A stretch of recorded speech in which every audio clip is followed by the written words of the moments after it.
Les forces ukrainiennes ont frappé pour la deuxième fois au cours des 2 derniers jours l'usine de microélectronique Kremny L à Bryansk. Le bâtiment administratif a subi des dommages mineurs, mais la production n'a pas été affectée. Dans le secteur de Svatovo, les troupes russes mènent des combats de position à caractère défensif. Ainsi, près de Novoyegorovka, une autre attaque ukrainienne a été repoussée. Dans le secteur de Soledar, les troupes ukrainiennes ont repris leurs offensives près de Kurdyumovka et Andreevka. Dans le même temps, les unités russes tentent de regagner les positions précédemment perdues à Kleshchevka. Dans le secteur de Donetsk, CES dernière semaine, les troupes russes ont pu étendre la zone sous leur contrôle à Marinka. Les violents combats dans la ville détruite se déplacent progressivement vers l'ouest de l'avenue Droujba.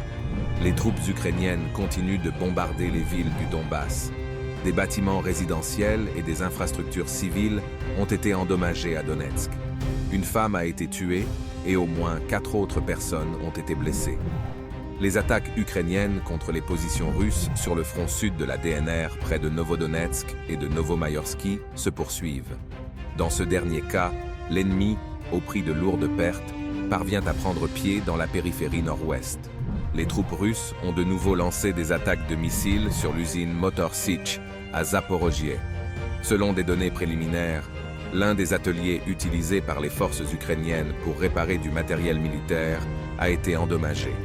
Les troupes russes continuent de lancer des frappes combinées contre des cibles militaires dans la région de Dnepropetrovsk.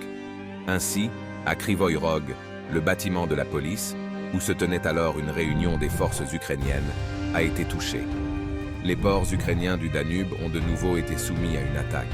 Les drones russes Geran ont frappé les infrastructures militaires ukrainiennes à Reni et Izmaïl.